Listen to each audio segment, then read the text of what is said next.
Greetings, Mavericks and new viewers.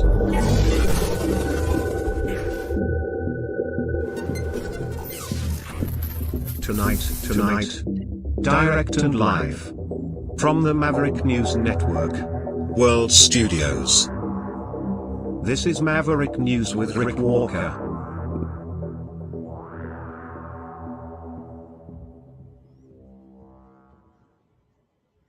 Good evening, everyone. Welcome back to the Maverick News Channel. Hello, Maverick family. A ton of stuff to dig into tonight. We have two serious incidents in the United States involving shooters, very likely linked to the war in Iran, acts of terrorism, potentially, probably. We're seeing where the investigations go.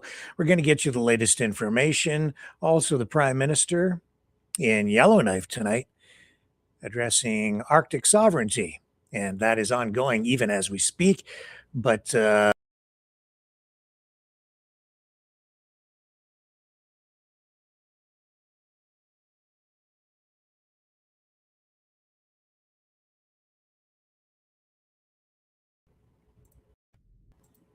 no, sorry, I hit the wrong video there. That was an old police video of crime up in Vaughan. But yeah, we're going to be taking you to Bloomfield, Michigan, about 25 miles outside of Detroit, and also to Yellowknife, where the Prime Minister is at the moment making an announcement regarding Arctic security. So stay with me. All kinds of stuff to dig into, and we'll be right back on the other side of this.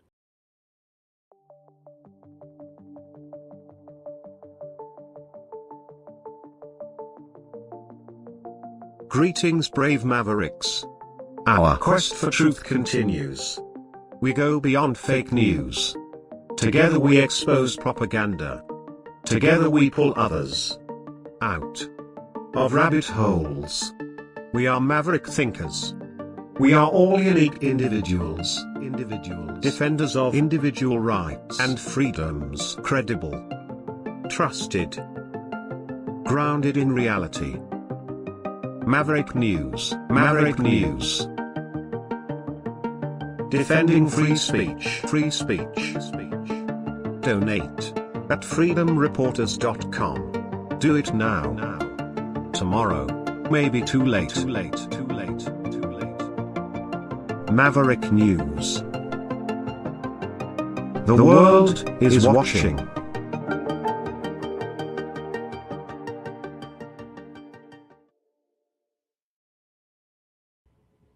We are back, and let's bring Joseph in from Detroit. Hello, sir. Hello. I certainly wish I was here under better circumstances. I wish we would be reviewing another movie, but well, here we go. So this is Joseph is here because, of course, he's over in Detroit, and in Michigan around just after noon today, a male suspect rammed a truck through the doors of Temple Israel Synagogue in West Bloomfield Township. This is, how far away from Detroit is that, Joseph? Yeah, about 30 miles or so. Yeah, not very far. So okay. So we have some video of what the scene looked like, and we're going to go to a news conference in just a moment. But here's what the scene looked like just moments after the attack.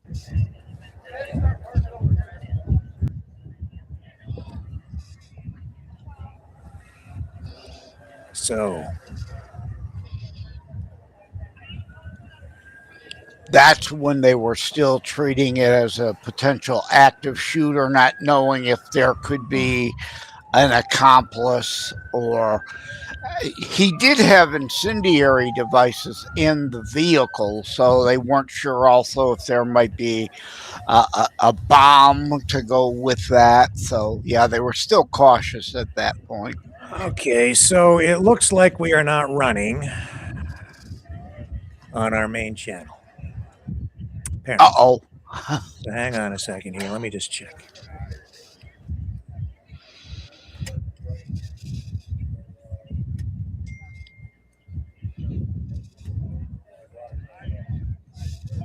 Okay, we're just going to keep on going, and everyone will have to go over to Rumble Scott, too. are you having an identity crisis? Hang on, Are let you me. wondering who you are? This is very frustrating. Our system has been blocking for last few weeks channels when we're trying to broadcast. So I'm going to have to figure out something better because this is not working. Especially, and we didn't run on YouTube yesterday because they blocked our signal to YouTube. We are running right now on one of the YouTube channels. I'm just going to check and see if we're actually running any place. Otherwise, we'll have to reboot the whole broadcast. Okay, we're on YouTube. And I guess we're going to have to just go with the way it is. And I'll get the link to Rumble too.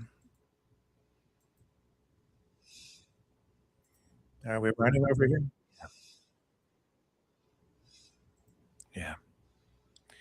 I'll put the link in. I think, yeah, we're running everywhere except on the main channel where we get most of the viewers. But they'll all move over to 2 for tonight. So that's okay. We'll put the link in there. And actually, I think Linda has already done that, so that's helpful. And there we go. So everybody's going to move to watch. And thank you. Okay, so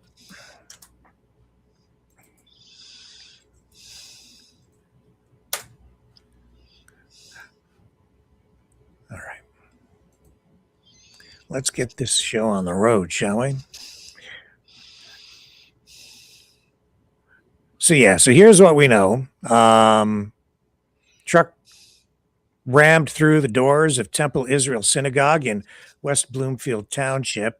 Let me get that video back up here, by the way. Here we go. All right.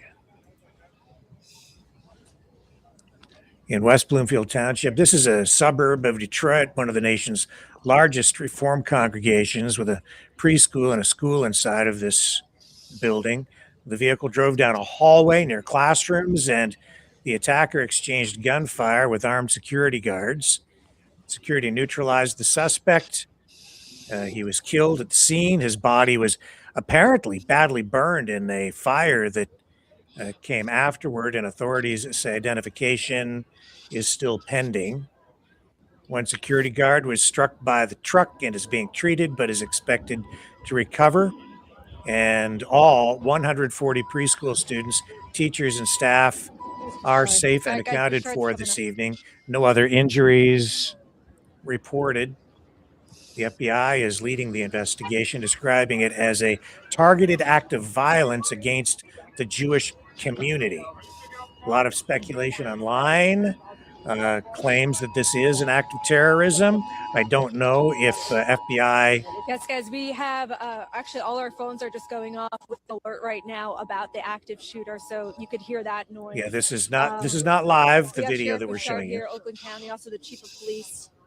They're about to give us an update here. Right, and we're going to go to a news conference, actually, to get you the most up-to-date information, because this is actually not live.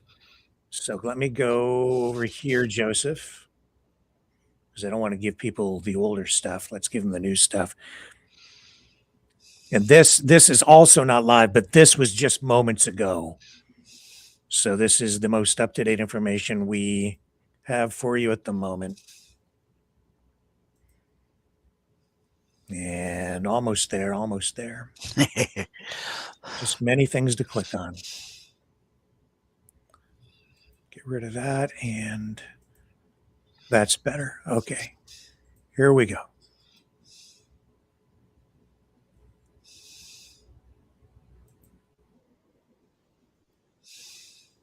Well, thank you for coming. I'm Mike Bouchard. I'm the Oakland County Sheriff. Excuse me, I'm kind of losing my voice. A lot going on today. I kind of want to give the 20,000-foot level, and then we're going to have a number of speakers, both from the police department here, Chief Young, and from the FBI. Obviously, a horrific thing happened tragically here in Oakland County again. So we've been through a number of these things. And the one thing that I want to make sure the local community is aware of first and foremost is this community works together hand in glove. This community takes care of each other. And we have been communicating regularly. I have been texting the chief, not just in West Bloomfield, but every place that's got significant houses of worship, Jewish facilities, synagogues, temples, you name it, over the past 2 weeks. Obviously, what happens around the world sometimes affects us, so we have to think about it and be prepared for it. So we've been talking. I texted actually the head of security from the temple 2 days ago and communicated some information to him. So the first thing the community should know is that we not just today work together, we work together all the time. Our state, our federal, and local partners. Number one. Number two, we train. In our world, preparation is important. We hope and pray it never happens, but that's not a strategy. Preparation is. So all of us have been training together for many years for active shooters or active assailants, mass casualty events, and tragically we've had way more than our share. So that is ongoing and is in place. The third thing is important to note, no children and no staff were hurt. So we know there's evil in the world, and we know they only have to get it right once, and sometimes they do. They may not come on anybody's radar and they show up, but what happens when they show up, that's where training and preparation kicks in. The security staff did an amazing job, and you'll get some of the details on that, but they stopped the threat. No kids, no staff were hurt. Now there were some injuries and things that had to be taken care of. One of the head of security was taken to the hospital. He got knocked down by the car when it breached the building, and we've had 30 law enforcement officers taken to the hospital for smoke inhalation. So a lot of our folks from my SWAT team and other agencies are still in treatment because that building became engulfed when the car and we'll learn all of that through the investigation, why it became engulfed in flames, what was the ignition source, and I think the ATF is taking that, the origin of that source and origin of the fire. But in any event, what it did, it caused terrible, terrible smoke in that part of the building. And so when all of our people collectively went in that building to search out the threat, to remove innocent, a lot of them took in significant amount of smoke inhalation, and they're at the hospital being treated. So I also know you're going to have a lot of questions. A lot of those questions can't be answered at this point because it's super preliminary in the investigation. You know, all of us have thoughts of maybe why this happened, but we don't operate in a world where we can presume something. We have to determine it through investigation and specificity. And that is a work that's in progress as we speak. All of us will work seamlessly together to get the answers, and then it will be called what it is. Obviously, it's a hateful, terrible thing, right? But what drove this person into action, that has to be determined by the investigation. We can presume, but we have to find those facts, and that's going to happen over the next days in time. So we won't be able to get into a lot of the evidentiary questions, but we're available to make sure the community understands that we are still on a very heightened platform. And the most important thing that I would tell the community, don't be afraid to call us. If we're not your own local police department, call your local police department. We'd rather respond to 100 nothings than miss one real deal. The only way we prevent something like this is to get a call. Something's off with my son, my brother, my boyfriend, whatever the case. I saw something posted. That's the only way we interdict, because people are more likely to see or hear something before us. So if you see or hear something, you have to communicate that. And then we can intervene and hopefully prevent. But if we can't prevent, then we respond and mitigate. That's what happened today. And I think based on the early information, it happened flawlessly. So with that, I'll kick it over to my friend Chief Young from West Bloomfield Police Department. Thank you, Sheriff. My name is Dale Young. I'm the police chief of West Bloomfield. I want to share with you how we got to where we are today. So today we received a 911 call which came in around 12:19 p.m. It was about an active shooter situation at Temple Israel where the individual drove into the building. West Bloomfield officers arrived on scene under 5 minutes. Temple security officers engaged the individual and neutralized the threat. Our officers, combined with area agencies, cleared the building multiple times and safely and successfully evacuated all children and staff. This is an active crime scene, and we are examining every angle related to this situation. I will now turn this over to the FBI for further comments. Hello, my name is Jennifer Runyon, last name Runyan, and I'm a special agent in charge of the FBI Detroit Field Office. This is a deeply disturbing and tragic incident, and our deepest sympathies are with the victims, their family, and the entire Jewish community. The FBI is here working with our state, local, and federal partners to investigate this incident, and I can confirm that we are leading the investigation right now as a targeted act of violence against the Jewish community. As my partners have said, this is an active and ongoing investigation with an active crime scene, and I ask for your patience as we process this evidence and pursue every lead that has come to us and that we have developed thus far. What I can share is this. There was one subject involved in this incident who is now deceased. And as my partners have said, we've had no victim fatalities. I would not be able to provide additional information at this time on the subject or his motive, as our goal is to protect the integrity of this investigation and to ensure that we give you accurate and timely information as soon as we can. The FBI was notified of active shooter at Temple Israel at approximately 12:45. We immediately activated and deployed all of our crisis response resources, which includes our SWAT team, our crisis negotiation team, our evidence response team, our special agent bomb techs, our weapons of mass destruction team, our cellular analysis survey team, and our victim services, as well as more than 100 agents and analysts to ensure that we are actively mitigating and responding to the active threat, but also pursuing diligently and methodically every lead that we have. My ask to the public is a few things. I know everyone wants information now, but I ask that you be patient as we are still processing this scene and still pursuing everything that we can and that has come to us today. Second, we've activated a digital media tip line for any witnesses who has photos or videos of the incident today. They can upload those at www.fbi.gov/West Bloomfield attack, all one word.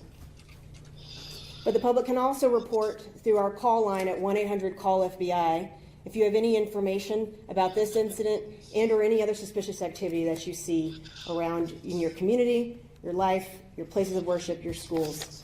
As the sheriff said, we all need to remain vigilant, and it takes the whole community to ensure that we remain safe.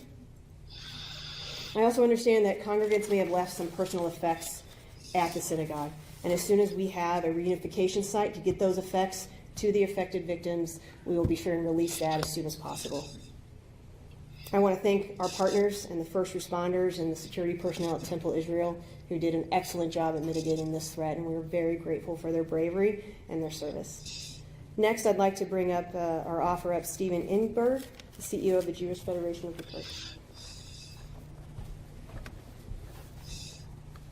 As the CEO of the Jewish Federation of Detroit, I'd love to say I'm shocked or I'm surprised, but I'm not. This is something that we trained for. Thank you to all of the law enforcement officers who stand behind us and the many who don't. Thank you to our Jewish community security team. This is a tough time. It is a tough time, but we will get through this. We'll get through this together. We'll get through this stronger. And we'll continue to be loud and proud of being Jewish. This will not change us. This will not deter us, and we will continue. With that, I'd like to turn over to Rabbi Ariana Gordon of Temple Israel. Thank you so much. As you've heard, there's so much that we don't know. We're going to be processing all of this in the days and weeks to come. But what I do want to say is a huge thank you to our law enforcement, to our Temple Israel security team, and to our early childhood center teachers who were the true rock stars of the day.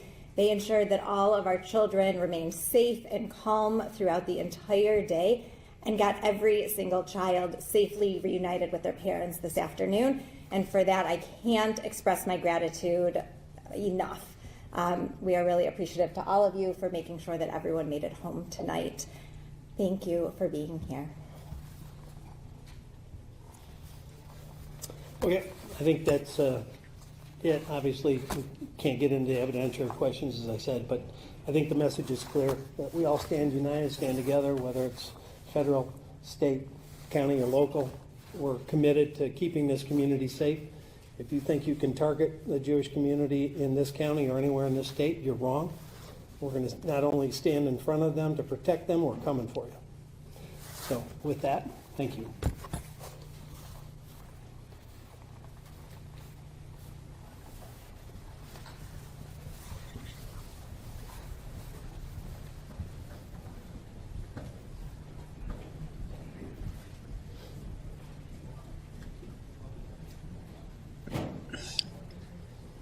That will be all for our media event. I will throw it over to you for your comments. Yeah, what you didn't hear there, and what Newsmax was reporting, is that it's a naturalized U.S. citizen from Lebanon residing in Dearborn that decided to drive for whatever reason to the West Bloomfield Township Synagogue to engage in this attack.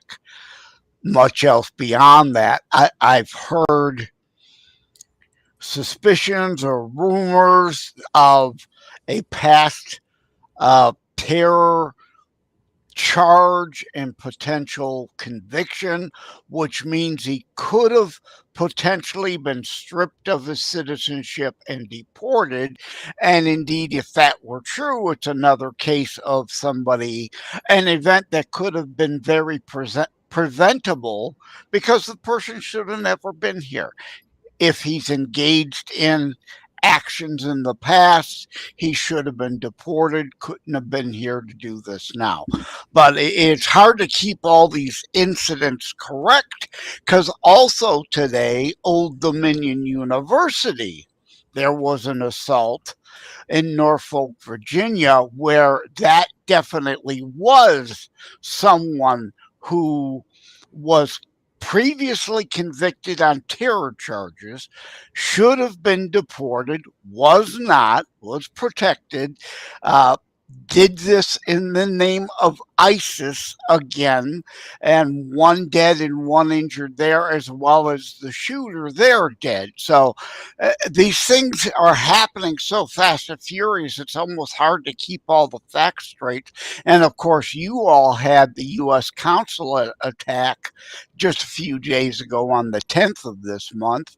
Richmond, Ontario, there was an event on the 2nd of the month. So these things are happening in exponentially increasing incidents. Yeah, so Newsmax is reporting, do they have a name that they're using at this point? I had not heard the name, no. So, yeah, I don't, and you see, I'm seeing Alex Jones Oh, saying God. this is an Islamic terror attack, but I didn't hear a name there either. We just heard police say they're not releasing the name, but of course, it is possible to get names sometimes from relatives, families, people who maybe know something, but I don't know what's credible, what isn't at this point. So you're saying Newsmax. Do you have a link, or do you? No.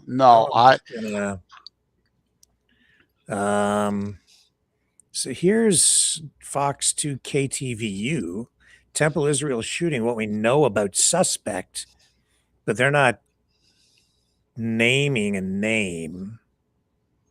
And again, so take what I've said with a grain of salt. I don't know how well sourced the information that was provided on Newsmax is or was. Again, things can be foggy. We're still only really 7 hours from when the incident began. Yeah. So indeed, I understand the police and the FBI at this point wanting to be cautious and careful with the information that they put out until some further investigation is done. You said that Newsmax was reporting that. Did you Was that something you saw on social media? Did you actually see a You headline know, from Newsmax? it was a commentator on Newsmax an hour and a half ago or so Okay. that said it. I have. Part of the problem with me today too was I was up all night working on my next book, so I didn't get much sleep. So I'm dealing with brain fog. So Okay, let's go over all to. this It's all right. information is. Well, well, I know, but let's go over. We'll go over to the Newsmax feed here on. We'll go to their X account and just see what they have. Like I've not seen a name from anybody else. I've not heard a name at all. I just heard again that it was someone naturalized from Lebanon, resides in Dearborn, and drove from Dearborn to there. No name, nothing beyond that. That's all they said. And whether that has been double, triple sourced or not, See, we do I have don't know. we do have a name on this shooting out in Virginia, which we're going to go to in a Yes. moment. Virginia, the guy's been named, yep. Yeah, Because got he a spent photo. time in prison. He was released, of course, half the sentence he should have been. And indeed, in that case, he should have still been locked up. And what a shock. He tried to commit an act of terror prior in the name of ISIS. And oh, what a shock. They let him out and he does it again. So yeah, 4 hours ago is the most recent post Newsmax is making here on their X account. I'm gonna go to their website. Yeah, that never necessarily keeps up. Yeah. Again, I didn't read it anywhere. I happened to have on that channel at the time when it was mentioned. Here. Okay, let's go to their website. I don't know. We'll go to this thing in Virginia in a moment. And okay, here we go. Newsmax website. I'm interested. If someone's saying they have a name or an identity, their headline, Trump, we are monitoring Iran sleeper cells in U.S. Yeah, I was reporting on that yesterday. He's now saying that what was his quote? They know where they all are, he says, pretty much. Yeah, pretty much. I think there's something like that. Well, I understand, and I want our politicians to be somewhat cautious and reassuring and not peddle paranoia, but it's like them trying to tamp down the drone threat. Well, cells have been here for a while now. Iran doesn't need to put drones on a boat and send them over. They could have bought drones and put IEDs on them right here. So are drones a potential threat? Yes. So it says here it's an unidentified assailant killed Thursday after ramming his pickup truck into a synagogue. So they're not, I don't see a name here or any identity affixed to the suspect in this particular case here. So, and I don't, whatever that commentator was saying online, I don't know where that's coming from. It wasn't online. It was on the channel. And again, I don't think it was a Newsmax host. I think it was a person that was there indeed as a commentator. So it was not, double and triple sourced by Newsmax. It was a comment that he made. So at this point, we have to kind of take it with a grain of salt. Yeah, I'll take that with a big grain of salt, like I did the clip from Alex Jones. Maybe we'll go to the clip from Alex Jones in a minute. President Trump on end of war in Iran. I don't know. I'll run this clip because it seems to be maybe attached to this story. So I don't know if Trump has commented on this yet today or not. Are you aware of? He did.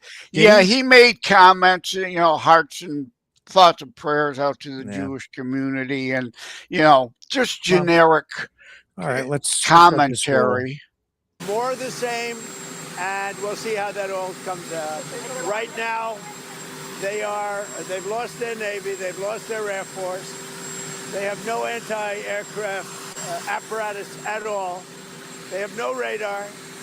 Their leaders are gone. And we could do a lot worse to one another. We're leaving certain things that if we take them out, or we could take them out by this afternoon, in fact, within an hour, they literally would never be able to build that country back. They must have clipped out the part. I did see on either Fox, OAN, or Newsmax. I've been flipping through the channels to see who all was saying what about it. And there was a clip where he did mention, hearts go out to the Jewish community in Michigan, kind of generic statement. Okay. I have a photo of the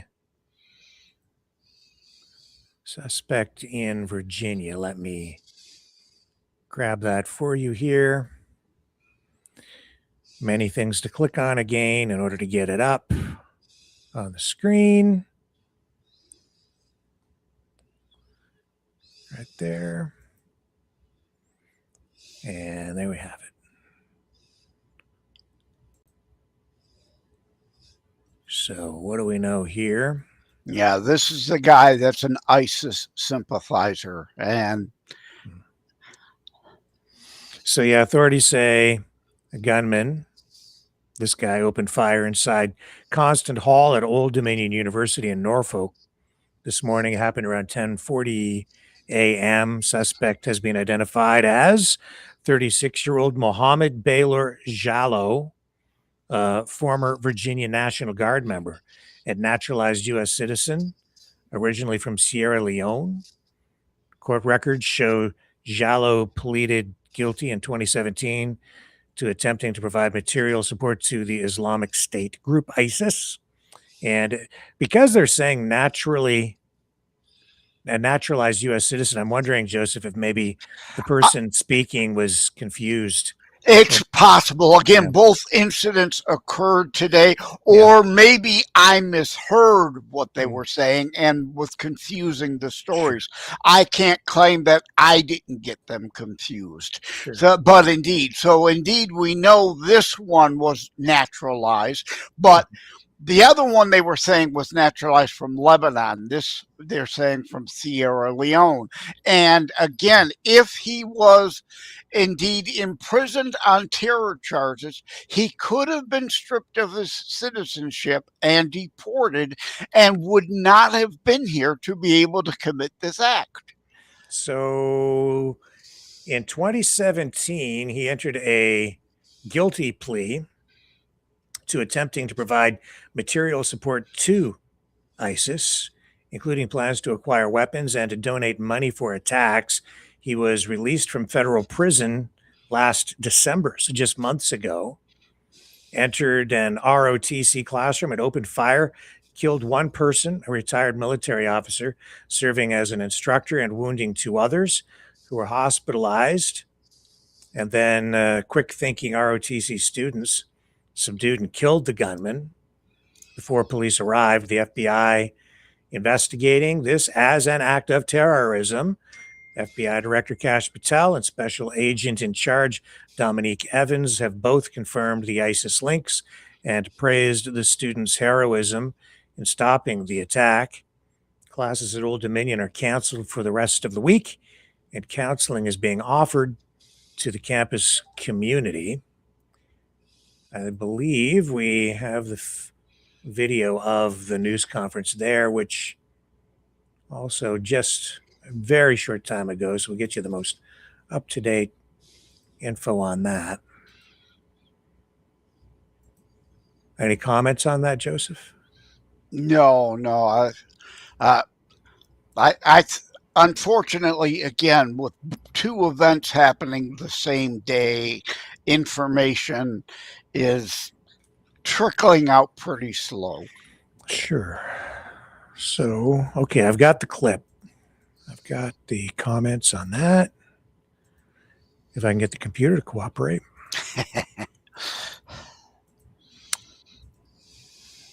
And here we go. To Virginia. FBI. What we know now is there's one deceased victim and 2 at the hospital. We are saddened by this tragedy in our community. The FBI mourns the loss of life in this abhorrent tragedy and violence. I'd like to acknowledge the students who showed extreme bravery and courage by containing the containing the shooter and stopping further loss of life. The FBI is now the lead investigative agency investigating this as an act of terrorism. The shooter has been identified as Mohammed Baylor Jallow. In 2016, Jallow was arrested and pled guilty for attempting to provide material support to ISIL, now known as ISIS. Jallow was sentenced to prison in October of 2017 and was released from prison in 2024.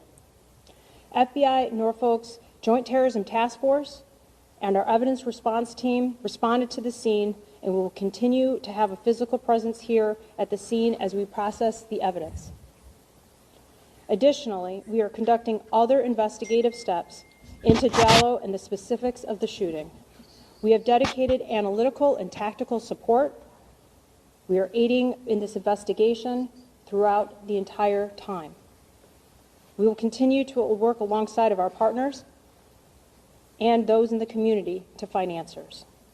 The FBI continues to ask for the public's help in providing any information that could lead us in resolving this investigation, and we remind the public that any detail, no matter how small, could be useful.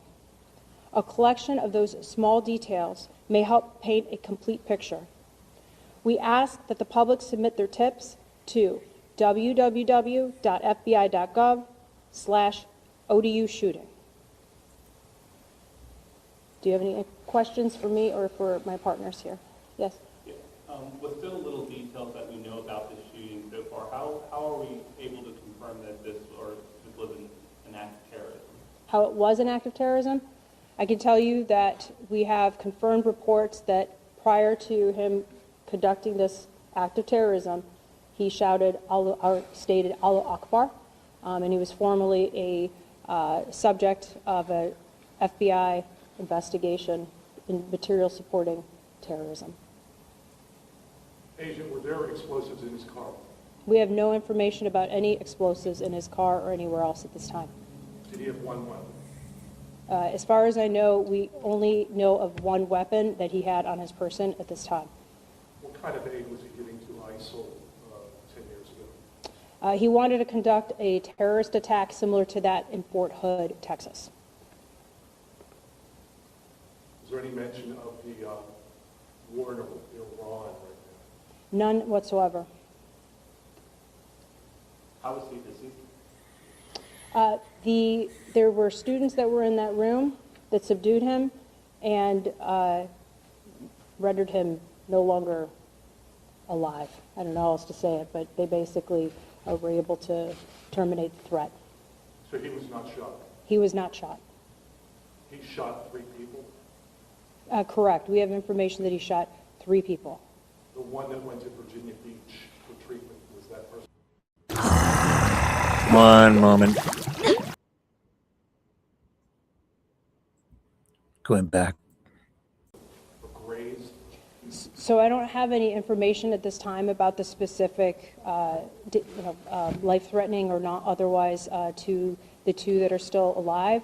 But at this time, we're respecting the victims of the shooting. That includes not only the ones that were shot, but all of the people here at ODU I consider our victims.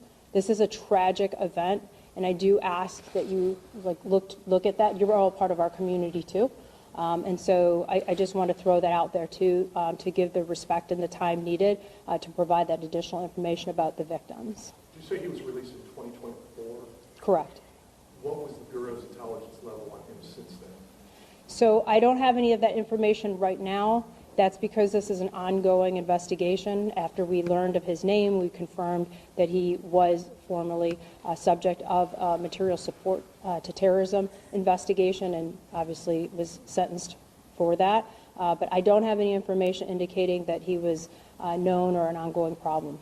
We'll take one more question. Do you know more specifics on how he was subdued? Yeah, the brave ROTC members in that room subdued him. And if not for them, I'm not sure, what else he may have done. But that's exactly, they confronted him and they subdued him, and he was no longer able to conduct any further attack. That was the last one? Yeah. Go ahead. Okay, yeah. Since there were ROTC students involved, is there any reason to believe that they were targeted? Well, I believe that at this time, we have to take all the information that we will receive from the victims. So I don't want to make any preemptive judgments or anything to this at this time exactly. Keep in mind, we're going to look at forensic information, anything that he may have had interest specifically for any targets. And because I don't have that yet, I can't confirm that at this time. Do you know how many people were in the classroom? I don't know the exact number of the people in the classroom. How long do you suspect this investigation will last? It's a fair question. It really completely depends. So we obviously are going to dig in, and this is why we need the public support to where he may have been before this, who he may have been in contact with, if he had any other supporters, anybody providing him information. So we have to track every single lead down, and that's is exactly what the FBI will do. Every single lead, we're going to track down the veracity of the information and make sure that we have a full investigation with as much information, again, to ensure that there isn't anyone else that he may have been receiving support from as well. Do you have any evidence that he was self-funded? No, I don't have anything at this time. Thank you, everyone. Anything else? No? Thank you.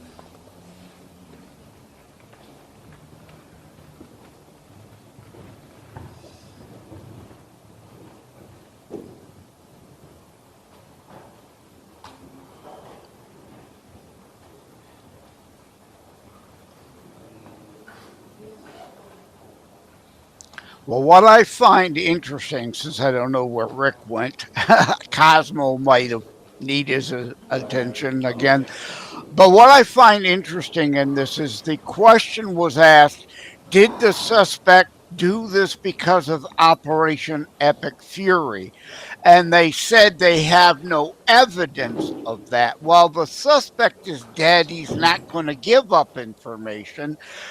It's not unreasonable to guess or speculate, since he got out of prison 2 years ago, that he waited till now, that it probably has a little to do with Operation Epic Fury, why he decided to act again now. Again, speculation, but certainly not unreasonable speculation to consider.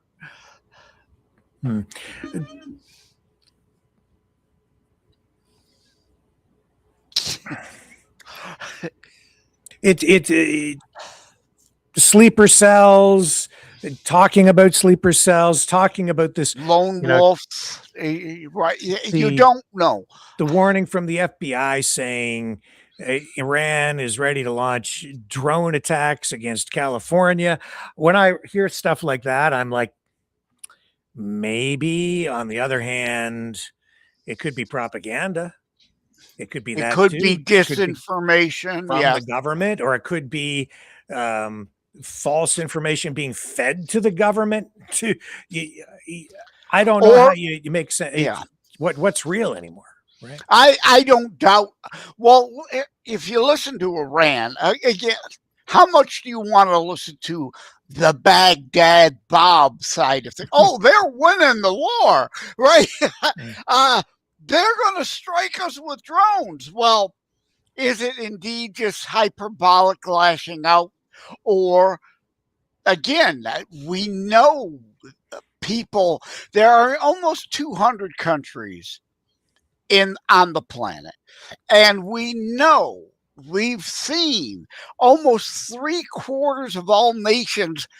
We have illegals from almost 3/4 of all nations on the planet. So is it unrealistic to assume, to a degree, some are here from Iran or Lebanon, if maybe indeed if that information was correct about the person here in Bluefield Hills or not, we don't know, that they have been here and if not planted, just acting out on their own now or not, it's hard to know. But there are people here, obviously, who do not mean us well.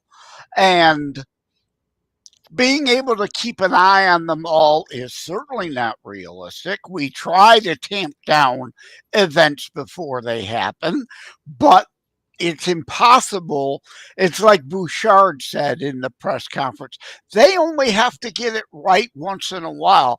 And thank God that the West Bloomfield Synagogue was basically mostly empty. There was going to be a food drive and some other event there later tonight. So thankfully, that person went in when he did, or that building would have been teeming with people, and a lot of people probably been injured or killed. Luckily, the casualty count is low because he picked a bad time, if you will. You know, in his mind, he wanted a time when it would be full of people, and he got it wrong. Thankfully, they got that wrong, and that helped. Well, I don't think it's going quite as smoothly as the U.S. as Trump and Hegseth would like. Just report just coming in, just right now, totally fresh. U.S. KC-135 tanker has crashed in western Iraq as part of Operation Epic Fury. CENTCOM confirming the loss happened in friendly airspace, no hostile or friendly fire involved. And we're just waiting to see if they have any details coming through on deaths or injuries. Mechanical problems can happen, pilot error, whatever. Whenever there's a conflict, there are bound to be some unfortunate happenings like this. It's not going to go perfect. There's no such thing as perfect. We've had casualties due to drone attacks. Our 6 deaths, I think it's only 6 right now, all were a result of Iranian drones. So that's why the heightened concern about the drones still exists. Actually, I think it's up to 7.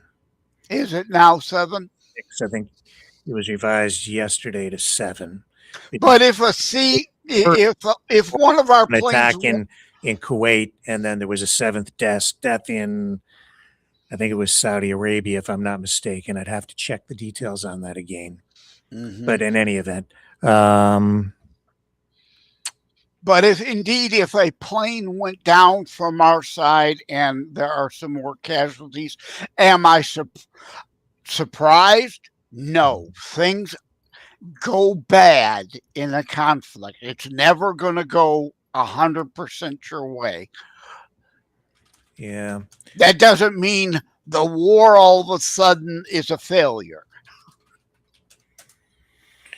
Oh, no. Okay. So what's your assessment of how all of this is going? We had Raj on last night. He was making phone calls over to the UAE and tried to get through to some people, some contacts he has in Iran as well. But because the internet was an issue there, he wasn't able to make contact right in Iran, but he was talking to people in UAE about the reports of attacks there. Just give me your assessment of the overall war situation. Well, it's again, no such thing as perfect. And once a conflict starts, it's always fluid and things can and could change. And I don't want anyone on our side telegraphing what we are or aren't going to do at any given time. Stop telling the enemy what you will or won't do. That's just plain stupid. And I think Iran, even that one of the leaders said they regret then attacks on fellow Muslim nations. It was a bad idea. Although someone in the IRGC then countered them, they're still hitting Muslim nations in the area who are not part of the operation, and outside of attempting to attack U.S. bases in those nations. And that's going to backfire on them. A lot of them are considering they're going to drive them into the hands of the Abraham Accords. At least I hope so. So I hope, in a way, Iran stays obstinate and keeps acting irrationally towards its neighbors that even aren't in conflict with it, so that it brings a broader potential for greater peace when this is all done. Hopefully, they are able to rise up and put a reasonable government in place when this is all done. But, once the fog of war starts, you just don't know. So what do you think is happening over there? Do you think that's a real possibility that the people are going to rise up and replace the government? They've been wanting to for a long time, and there have been, war gamings that remember back during Obama, the Arab Spring, if you will. But Biden or Obama didn't back the revolution and them rising up. Trump promised, we will give you help, and this is the help that's been willing to be given now to try to give them the chance to do it. But ultimately, who knows? It's entirely still up to them. Will some in the IRGC defect over and, for the sake of saving their own skin, say, okay, this government's coming to a close, we'll help bring in a new one or not? It's all fluid. It's all up in the air.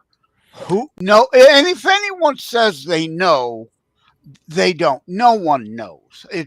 Anything can happen at this point. Viewer discretion advised. This is video from Virginia, Norfolk, as the victim, I think, was taken out, removed.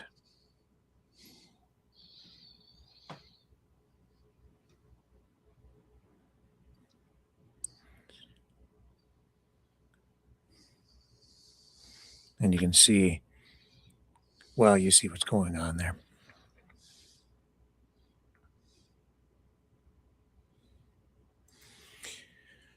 So, yeah, but regarding Iran, it's hard to know because they, of course, are attempting to lock everything down, shut down the internet.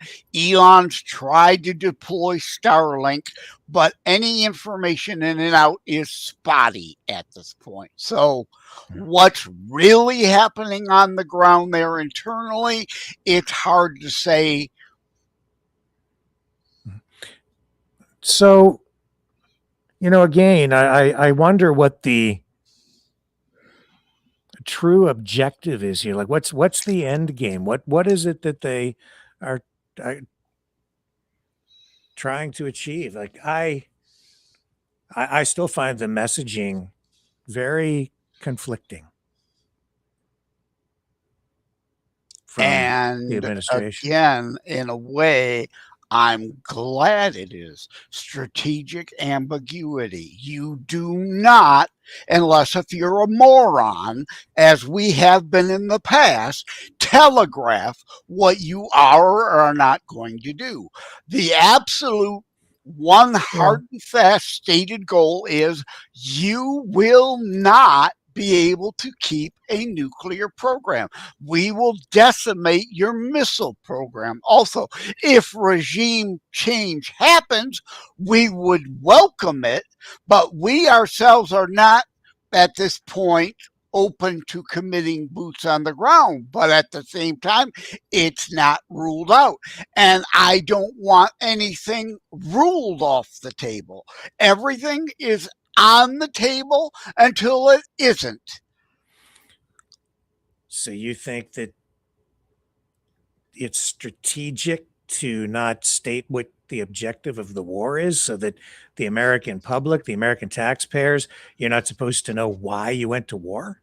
We already said it's to decapitate their nuclear program. That's the one hard and fast. And then other potential objectives are ambiguous and, again, should be, because you don't negotiate with the enemy in the middle of the conflict. You don't telegraph. You tell your people, you're telling the enemy. So actually, the way this went down is they attacked. It wasn't that they're not negotiating in the middle of the attack. They attacked in the middle of the negotiations. Yeah. Do you think that's the right thing to do? Well, it was clear that the negotiations were going nowhere. The Iranians walked away again and were delaying. So at that point, I think negotiations were pretty well done. I don't view it as like Japan attacked Pearl Harbor before the declaration of war was given. But then again, we don't have official declarations of war against other nations. And this, again, we have to remember, Iran has been at war with the West since the 70 revolution. For 47, almost 5 decades now. The barracks bombings, the material support to groups given to kill Americans and other allied troops in Iraq and elsewhere all around the Middle East, all the last 5 decades, they have been at war with us. And we finally said we're not going to tolerate it anymore, because Reagan didn't do anything about it. In fact, unfortunately, as much as I love Reagan cut and run after the barracks bombing in Lebanon, rather than saying, okay, we're sending in even more troops. So that showed Iran the U.S. is a paper tiger. And we've landed up with this ongoing war for 5 decades now, until somebody is going to put the foot down. And again, I ask, do you want to wait until there's mushroom clouds over Paris, Berlin, London, Ottawa, New York City, and Tel Aviv? Is that what you want to do? Just, wait, it's too soon, wait till there's a nuclear cloud and there's millions dead before we do anything. No, that's dumb.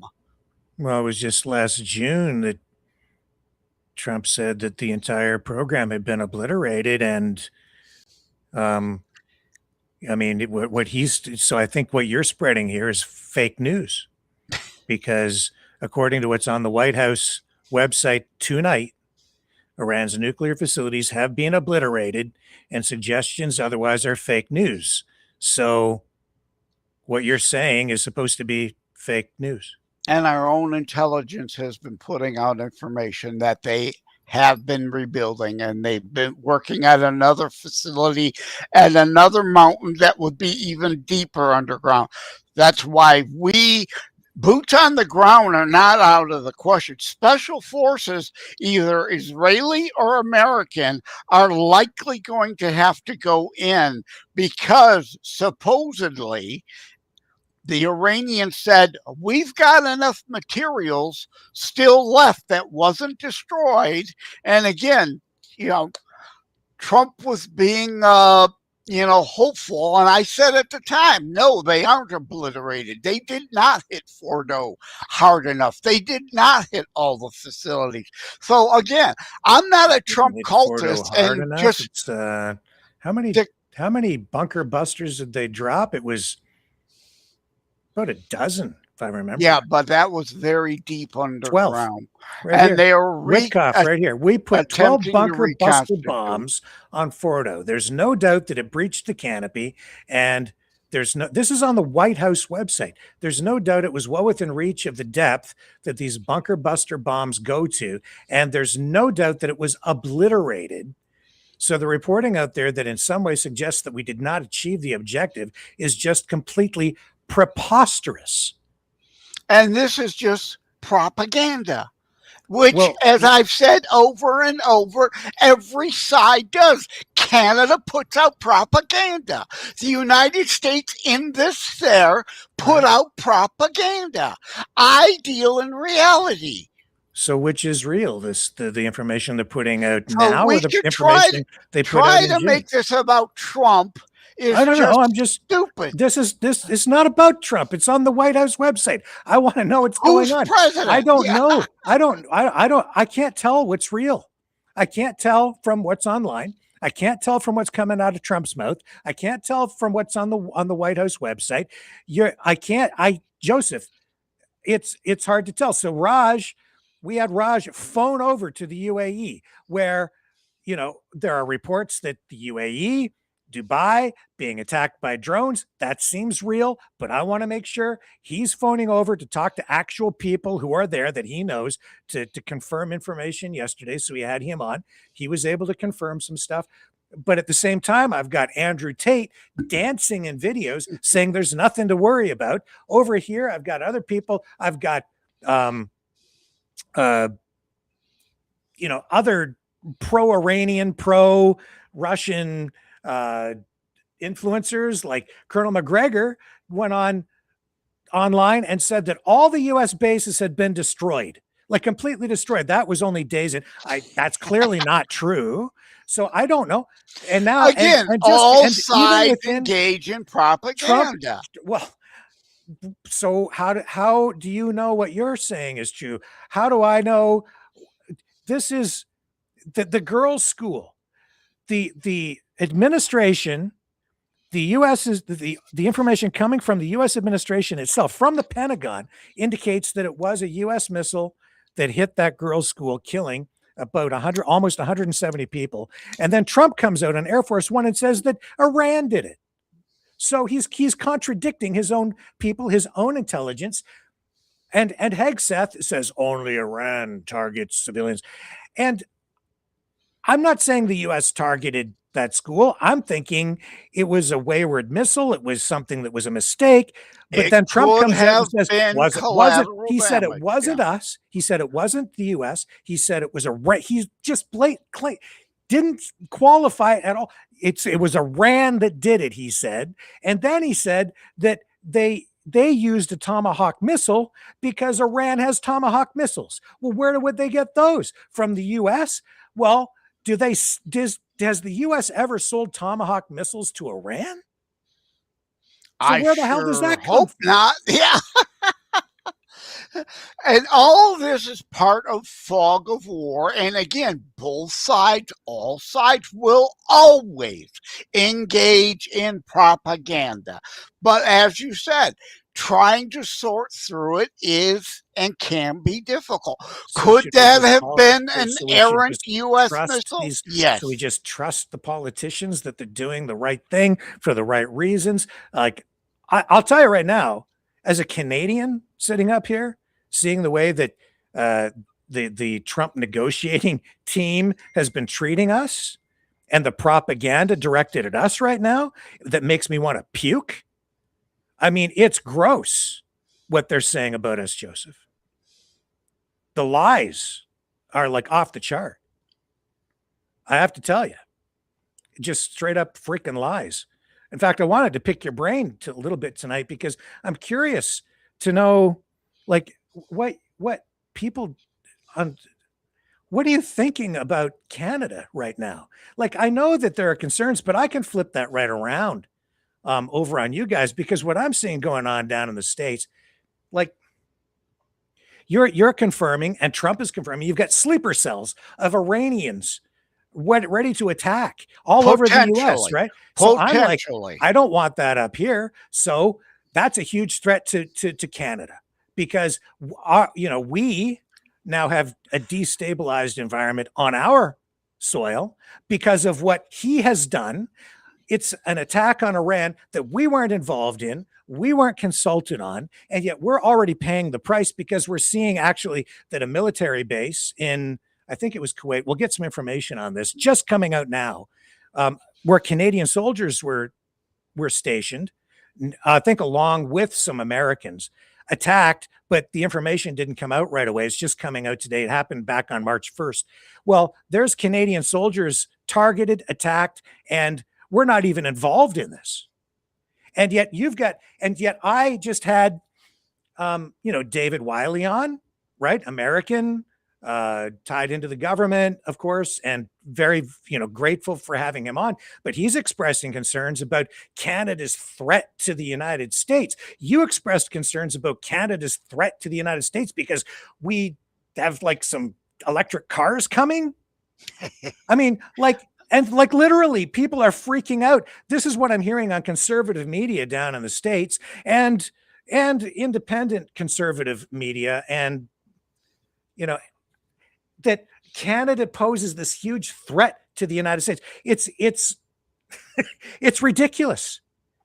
It's some of the stuff that I'm hearing is absolutely insane, insanely stupid and ridiculous. Just straight up propagandistic lies aimed at our country, when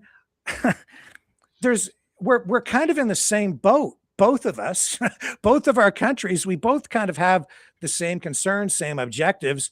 I'm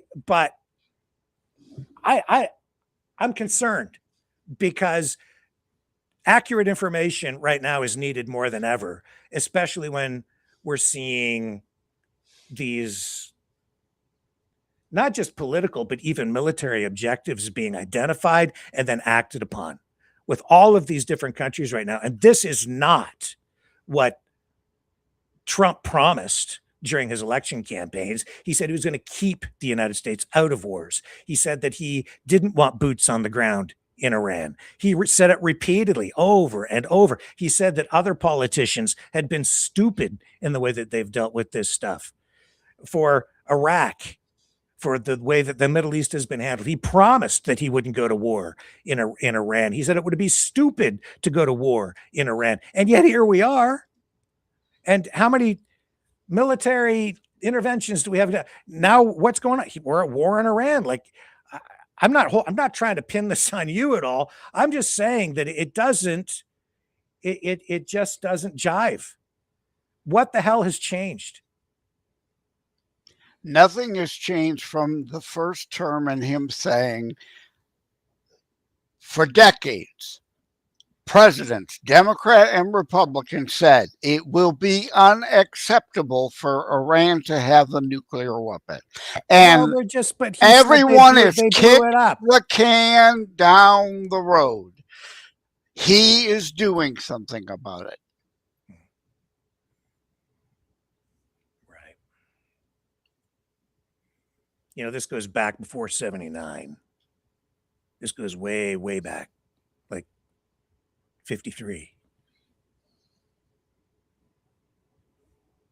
This goes back to efforts to nationalize the oil in Iran, the installation of the Shah,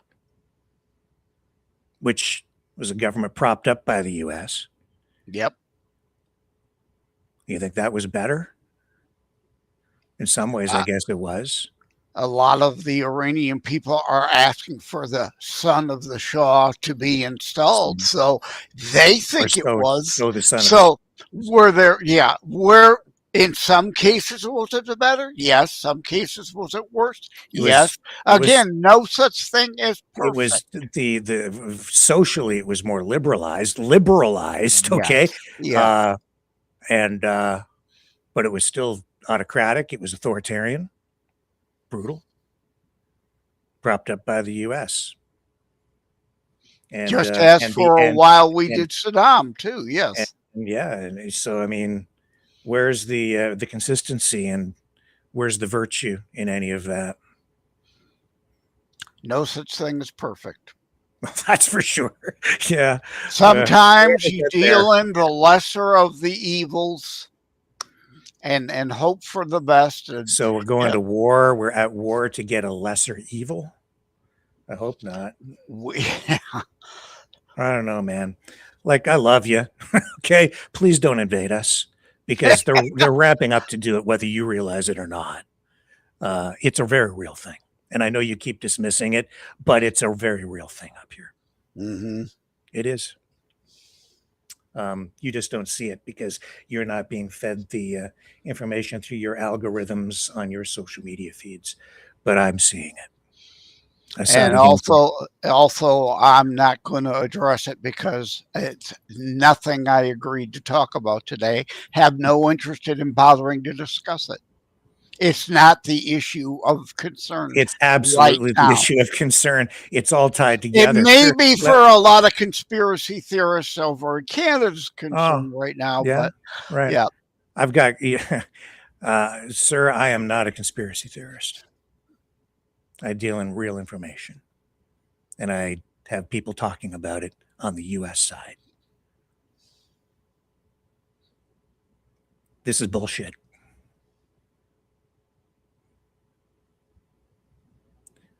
I didn't mean, and I'm not trying to put you on the spot, Joseph. That's not why I brought you on, because this, like, I am concerned about what happened in West Bloomfield. I don't like that. I don't like what happened in Norfolk. I'm against all of that. I don't like what Iran does. I don't like the way they destabilize the Middle East. I don't like any of that.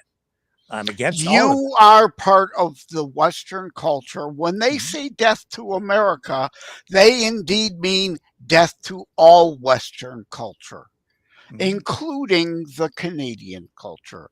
So are you at risk and under threat? Yes, you absolutely are. Yes, we are. Absolutely. In fact, why don't we, I think I've got, none of this is meant to be directed at you, Joseph. It's not. It really isn't. I'm not, you're my friend. I'm not here to, put you on the spot or attack you at all. But yeah, I'm concerned. Again, the U.S. consulate thing might be related to a lot of things going on, but the Tumbler Ridge school thing in September, in February, the Richmond, Ontario thing this month, 2 synagogues near Toronto this month, the influencer the other day, that was clearly politically motivated terrorism involved in that too. So it's not just a U.S. concern, and that's why I'm talking to you. It is all a concern on both sides of these borders. On both. We are not just the only ones at risk. That is right. That's right. It's on both sides. Because I saw somebody in the chat earlier saying, Rick, why don't you move to the U.S.? You're always talking about U.S. news. No, this isn't just, it happened here today, 2 places, but it's happening there too. Sure it is. Just talking about West Bloomfield Township today is also involving Ontario and other parts of Canada, the events that are happening there. Yeah, 100%. And we haven't even touched on yet the cyber attack of Stryker Corporation here in Michigan, called which was anti-Semitic in nature, assault also, because they're claiming, the Zionist company, right? So the New York City attack the other day, protesters protesting the communist mayor and jihadists with improvised explosion devices, calling it Islamophobic to come out against the communist mayor. It had nothing to do with him being a Muslim. It has to do with him being a communist. But they engaged in the terror attack. And again, this isn't all just happening here, it's happening there. And I worry about some in your audience thinking, indeed, as that one said in the chat, you're focusing too much on over here. No, you well, are, because it's happening there too, and it's coming there too. It spills over from here to there. which is why the Whether Prime Minister just a short time ago in Yellowknife talking about Arctic security, and here's Mark Carney. Minister Alty, to get into Minister Chartrand, that Minister attack on the McGuinty, military. Secretary of State Fuhrer. Thank you all and those you work with for helping to make today happen. I'd like to thank the members of the 440 Transport Squadron for hosting us, $30-some billion and for is your earmarking service defending Canada and our communities. 30 today. 30 billion. More defense up there. Thank you, Premier Simpson, for your leadership. I'm honored. My colleagues and I are honored to be joined by Indigenous leadership from across the North and the Arctic. Your partnership has made today possible. Your partnership will be essential to moving forward from today. Indigenous peoples have been the stewards of this land since time immemorial, and only by working in partnership with Indigenous rights holders, with the territorial governments, only through that partnership can we build lasting prosperity. Only with that partnership can we build the North and the Arctic sustainably and ensure that the people of this region fully benefit from our actions.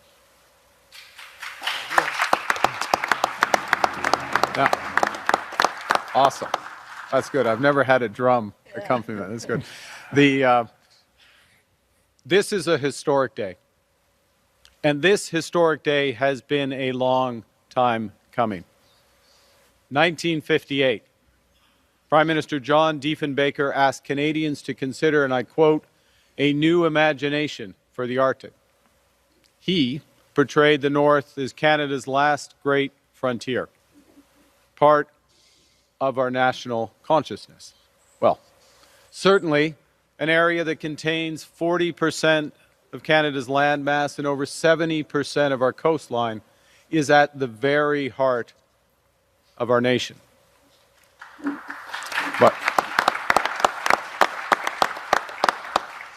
But you have been patient because, well, it's at the heart physically of our nation. It hasn't always been treated as such. Over my lifetime, successive governments have helped make investments in new mines and ports, roads and bridges, outposts, and sometimes satellite systems. But too often, these steps have been taken with great caution or only after long delays. Too often, the investments were made with inadequate consultation and partnership. Too often, they were made one at a time, piecemeal, not connected either to the community or to each other. In short, they lacked the scale of ambition and the depth of strategy worthy of this vast region and its peoples. That's why, in response to input from Indigenous rights holders, territorial governments, other stakeholders, last September, we referred to the Major Projects Office a transformative strategy called the Arctic Economic and Security Corridor. And since then, the so-called MPO has been engaging with rights holders, governments, partners, territorial governments, federal departments, the private sector to translate a high-level strategy into an action plan with an integrated set of projects that complement the major investments that we are now making in our defense and security in the Arctic. Le gouvernement fédéral a la capacité de mettre en œuvre une vision de cette en vigueur. À cet moment, to build new roads, rail, airports, bridges, and ports. Last month, the Minister of Indigenous Services announced new measures to make life more affordable for Indigenous communities in the North, including lowering food costs and improving access to childcare and education. And today, we are announcing a series of transformative initiatives that will help unlock the full potential of this vast region. We're moving forward with an ambitious new plan backed by more than $40 billion of investments in Canada's North and Arctic. Investments to defend our sovereignty and to deter new threats.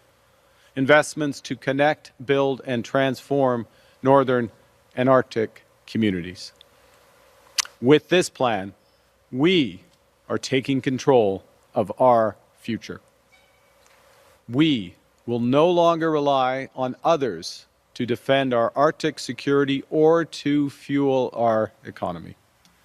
We're taking full responsibility for defending our sovereignty, and we are unleashing a range of new economic opportunities for the over 140,000 Northerners who will benefit from stronger, more connected communities, more opportunities, and a higher standard of living. La première tâche du gouvernement est d'assurer votre sécurité. We'll just take that down. So, that's the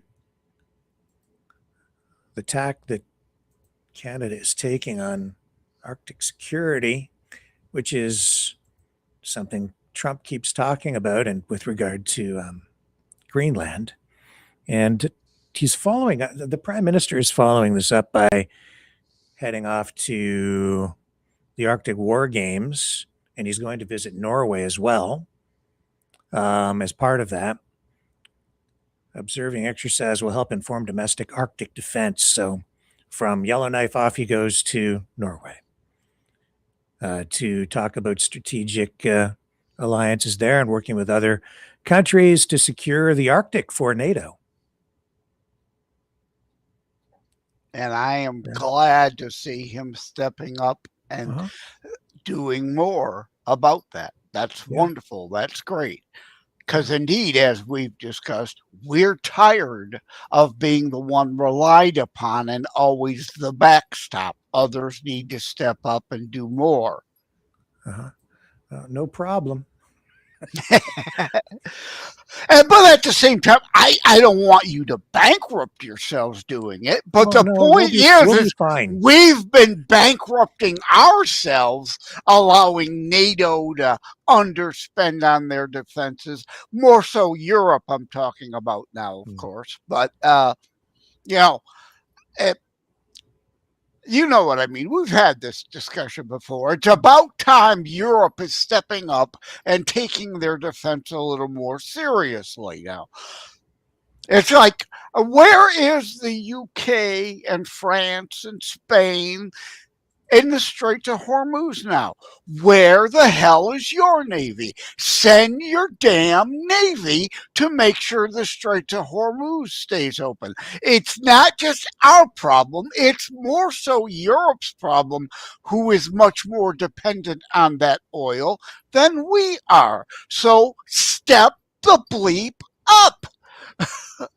Not Canada in this case. Canada, although you too over the years have been too much shutting down own domestic production and becoming a little too dependent on.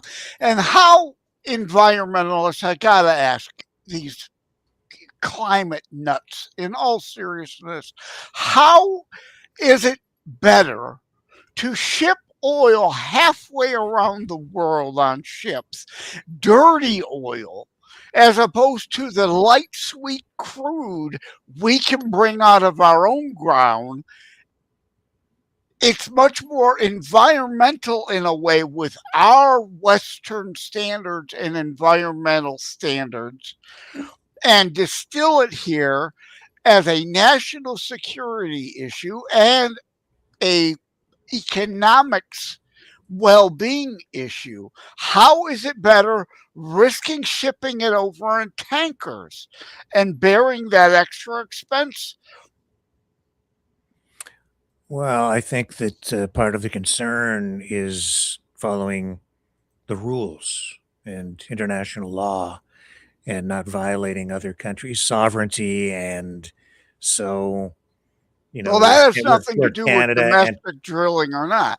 well, Drill more. this is with regard to, whether destroyers and aircraft carriers and military are being sent to the Middle East to engage in battle or to confront Iran.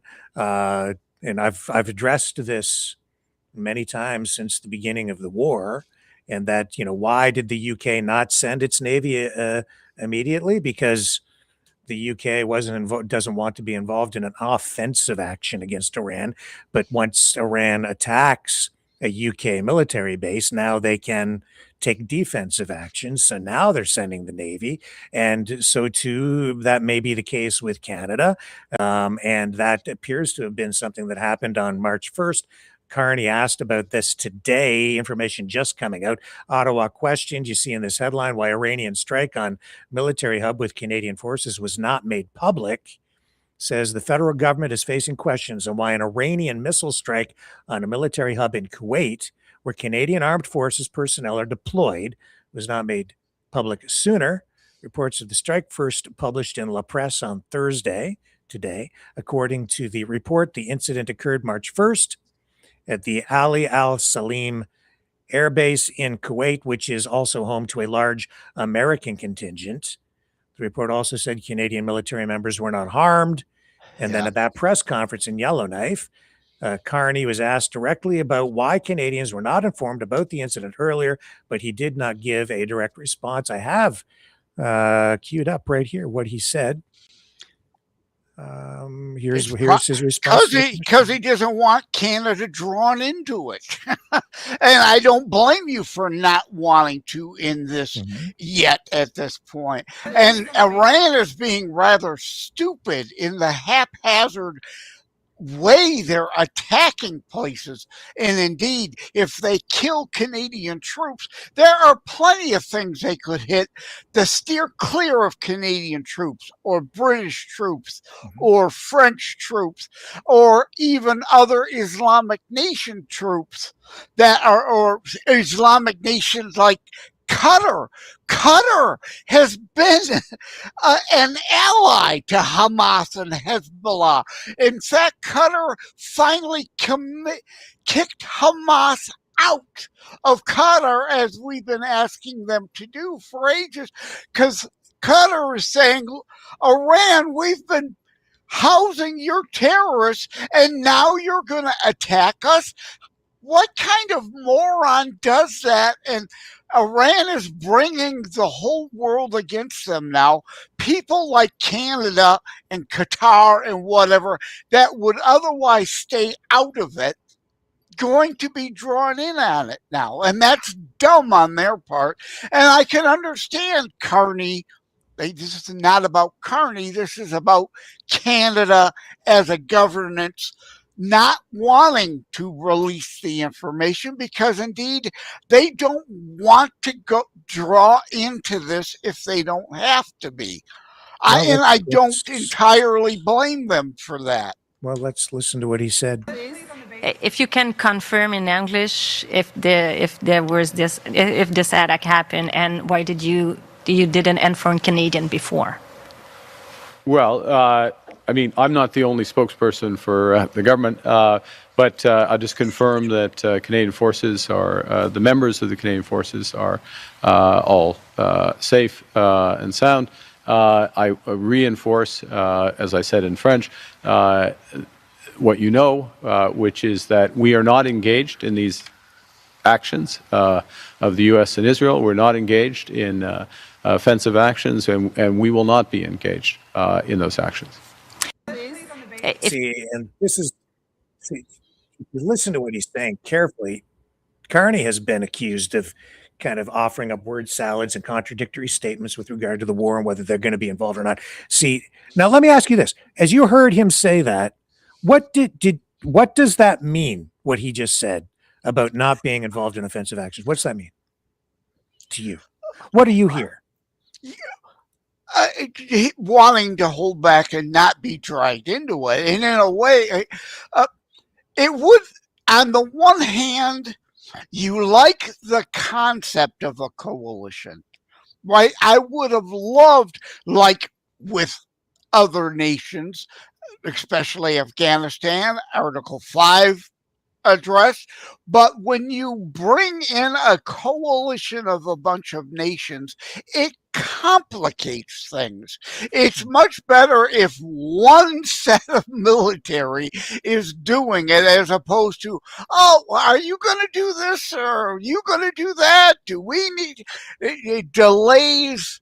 It complicates a war. So in a way, I'd rather you stay out of it. At the same time, I'm asking other nations, why aren't you stepping up? But in a way, it's good that they're not. That sounds You know like, what that sounds like I know I'm sounding in itself. I'm sounding contradictory. Yes, it's complicated. It's complex. War is not nice. It's not fun. It's messy. Oh, that's for sure. See, what I hear is Carney, Starmer, other NATO countries, and I'll just use Carney as the specific example here. And he's been saying this. He has been consistent. He isn't contradicting himself. What he is saying is Canada will not be involved in an offensive operation against Iran. But if you're drawn in, which the United States it has done, which under international law could be deemed to be illegal, and Canada is saying no, we're not going to be involved in an offensive operation, but that he hasn't said they wouldn't be involved in a defensive operation. So the door is open, and Canada could become involved if Canada is attacked. Now, here we're seeing this base, right, attacked. Canadian troops then there. why not have already used that Americans as there as well? Because, and I think it's because it's a little bit murky because Canadian troops were there, but it was, I think, American they troops weren't as the well. ones targeted. So it's right. They would have been collateral damage. Again, that goes back to my saying, why would Iran be so stupid to attack such a target and risk that? In addition to that, see, I understand what you say about not conveying information or telegraphing what you're going to do, but I don't agree with the idea that you don't identify your objectives, because it's important if you want the public support and if you want the support of other nations, but even just the American people, you always tell the people why you're going to war, but you don't tell the enemy how you're going to war. So, and it's important to convey consistent messaging to the people in order to make sure that you've got the people behind you, that you have public support, and you justify your actions that way, because you're now acting on behalf of the people, speaking for the people. It's not just a Trump campaign. It's something that has to be done for the country with the support of the people that he represents, because he's supposed to be the representative of the people, for the people, by the people, right? So that's why you convey this information, and that's how you generate support among other countries too. But the reason I think that the information may not have come out right away about the attack on that base involved with the Canadian troops there is for strategic reasons. You don't always just come right out and convey information about an attack on a base, because there might be strategic or security reasons for not conveying that information at the time. And so that might be why. Now, the media found out about it. They've asked him about it, and he's giving this sort of non-specific answer at this point. We'll find out more. It's part of the propaganda thing. You don't want to tell the enemy they've been successful at something, right? So I think so, yeah. And there could be a whole range of reasons why that the public might not want to know. But for people who want to drag, and Canadians included, maybe in some people in the media, they want to drag the country into the war. Well, why didn't you mention it? Like, so there could be an agenda there too. Like, so maybe that information gets leaked out to the media. They make an issue out of it. Now they can put it like right in front of the prime minister's face and say, "Look, we were attacked. Why aren't you taking defensive action now?" Right? So who knows what the real motives are behind any of this stuff? It's crazy. Now, just a couple of things, because you mentioned the Tumbler Ridge attack, and I didn't get to this. I had it queued up yesterday to mention that the family of one of the victims is suing OpenAI because they are saying not only did they not issue a warning I heard about that. it, Yes, they're saying that OpenAI, through their algorithm, through the information that it was conveying back to the killer, that it was helping the killer plan this thing. And so this is that's the allegation. Yes. And I would not allegedly, because I can see it like, and this is why they knew what he was going to do, because he was asking AI how to do it. Yes. And AI was giving him the answers, allegedly. Yes, allegedly. But there have been several suits. It's like the suicides also. Not uncoincidentally, Saturday the 14th, I am dropping a Constitutionalist episode on AI follow-ups, and I go into some of the lawsuits on that. The problem here is that AI, we've all seen the old sci-fi movies, right? AI and robots, Star Trek, what's always the prime directive? Do not harm humans, right? Remember iRobot with what's his face? Will Smith, right? Do not harm humans. Terminator. You remove the do not harm human as the prime directive, then anything goes. The prime directive, and this is humans' fault, not the AI, and humans indeed can and could and should be held responsible for the failure, coding these things to be supportive and encouraging, even at times when people are thinking of self-harm, hence the suicide lawsuits, hence aiding and abetting allegedly potential terror attacks against fellow humans, because that safeguard isn't in there. It's always a one-on-one personal, be encouraging. Well, you can't be encouraging and supportive in all situations. There have to be exceptions to that rule, and there hasn't been alleged. The other thing you mentioned that I'm going to circle back to here momentarily, is Pearl Harbor. You did mention Pearl Harbor earlier. I mentioned Pearl Harbor last night because the reason I mentioned that is not so much because of Pearl Harbor itself, but because of, you remember what came after Pearl Harbor? How the U.S. responded? The Doolittle raid? Yes, that's right. Yeah. I wasn't sure if that's exactly where you were going or not. Yeah. Yeah. So I mentioned that last night, and I was trying to jog my memory. I may have misspoken about a few of the details on it, but so I thought I'd bring it up here because it's a great story of American resilience and ingenuity. There was a movie on that. That's right. Yeah. I don't remember Great what Over it was Tokyo. called. There are a few movies actually, but I may not have had all the details correct because I was talking about the bombers being launched off the aircraft carrier and how difficult it was, and I pulled up. There's some newsreel footage from the day, so I'm going to bring that up here because it's a great story, right? Going back to World War II, silent film. Combat area activities. And yeah, this has the images of these bombers being launched off the aircraft carrier at the You time. barely got them on there to begin with. Barely could keep them on, trying Right. to ship them over, and then trying to take off in rough seas off of too short a runway. Yes. Yeah, it was.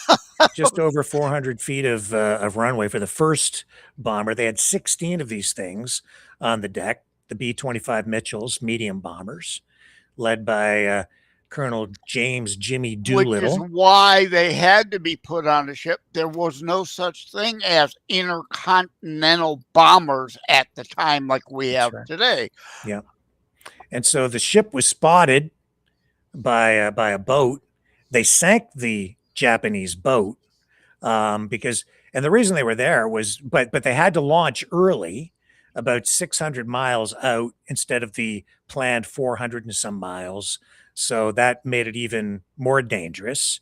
And, President Roosevelt at the time pushed for a strike on Japan right after Pearl Harbor because he wanted to lift American spirits. Also, I think wanted to demoralize as much as he could through a propagandistic air raid, the Japanese at the time. And so it was You a hit us and morale boost, right? You hit us, we can hit you. Yes. Right. And so this was something that took the Japanese completely off guard at the time. The bombers flew very low, like about 25 feet above the waves in order to evade radar until they got very close to the targets. Then they went up to about 1,500 feet. The planes had been stripped right down and then loaded up with bombs. They put broomsticks out the back turrets to look like there were guns there, but there weren't. They just painted broomsticks black, but they tried to get rid of as much weight as they could to get these or things. it wouldn't have been able to take off. Exactly. Yep. And so 16 of these things, people watching, even the sailors on the deck at the time, thought at least a few of these things were going to crash into the ocean. Yeah. Every single one got up. They all flew toward the target. And look at the seas. See, it was terrible weather. They had to get these things launched early because the ship had been spotted, and they didn't want to risk detection. So even though they sank the Japanese boat that spotted them, they still launched early to. Because that boat could have already radioed back. That's exactly right. Yes. So off they went, and they were successful in dropping their bombs. Yeah. Now the thing is, they couldn't land. They couldn't land back on the aircraft. No, you could not land them on it. They had hoped to land in still free areas of China, but most of them, because they had to take off early, didn't have sufficient fuel to get that far, had to ditch behind enemy lines. Yep. Yeah. Do you remember the story about the pilots that ditched over China? That was part of one of the movies, but did they? Do you know what happened after they ditched? Well, some of them got away. Some of them were captured, were they not? So the Chinese, the people, they protected the pilots. They took them in. They hid them from the Japanese who were in those areas. They were at war. China was an ally of the United States, of the West, and they saved your pilots. Like happened in Afghanistan a lot too. The tribal nature, the Lone Survivor movie with was it Wahlberg, great movie in that regard. The spirit of you're here to help us, we're going to protect you. Some of the pilots did get captured by the Japanese, and one of the planes ended up going into Russian territory, where it was interned. But yeah, the Chinese saved most of your pilots, protected them. Do you know what happened after that?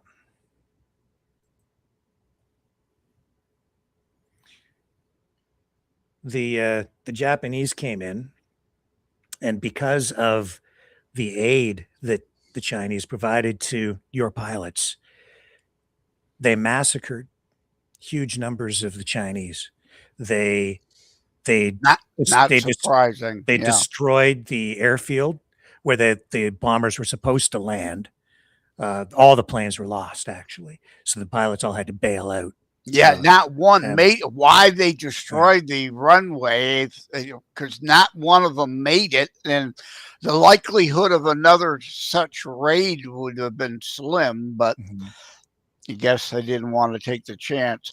But anyway, none of this has anything to do with what's Well, sure it going does. on It's today. got everything to do. The reason I brought it up last night is because Iran, because there's this credible threat of drone attacks on California. I view that as sort of a reverse Doolittle raid. Now I see where you're going. Yeah, so with that's it. why I brought it up. Okay, now that they want to demoralize the U.S., right? Now, But, it's not but just then a it- but threat it- to California, though. Again, it's not just a threat to California. If there are indeed sleeper cells or even lone wolves, there don't have to be sleeper cells. There can be sympathizers who radicalized recently buy drones off the shelf and attack IEDs anywhere. There was just one piece of information that I just thought you might be interested in, and I think that everybody needs to take note of this. The Chinese, that the Japanese went in and they slaughtered at least 10,000 Chinese citizens, most of them non-combatants who had been accused of and had helped the U.S. pilots who bailed out directly.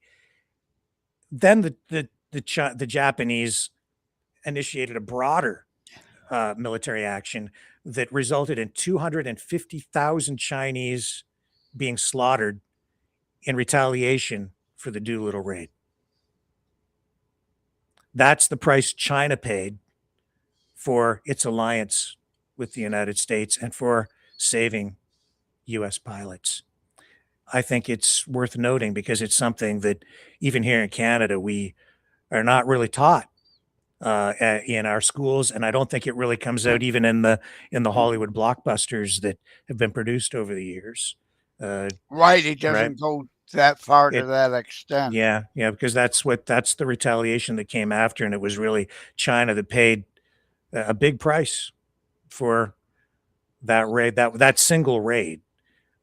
So it's just more context, and then of course after World War II, things changed a lot because you had the change in government, and China became an adversary after World War II of the United States. But it was the people that ultimately came together and provided the support and the safety. So just thought we should highlight that because a lot of people, a lot of blood spilled there all the way around. And it's tragic. Another tragic story, but also a great American story of ingenuity, resilience, and fortitude. So it's all history now, but strangely, with the threat of a drone attack off California's coast, echoes of the past. Yeah. Now, they don't need to, again, ship drones from Iran. North Korea, China, Russia could aid and abet them and allow them to load up a boat and send them over. But again, not even that. Sleeper cells or lone wolves can get a drone and attach an IED. That's why my book, It's Terror Strikes, coming soon to a city near you. These things can happen anywhere. And while we're talking about West Bloomfield Township and Norfolk, Virginia today, it can be anywhere in Canada tomorrow. And I wanted to ask you, because I haven't heard any follow-up, that Canadian influencer that was killed, what much additional information's come out about that? I haven't gotten any more information on that. I'm not aware of any new information at this point. I think it will take a little bit more time now because, it's out of the news cycle. at least it has been for a few days, we'll get there will be more coming out, but I think it will probably take a few more days, maybe another week or so. There'll be some sort of an update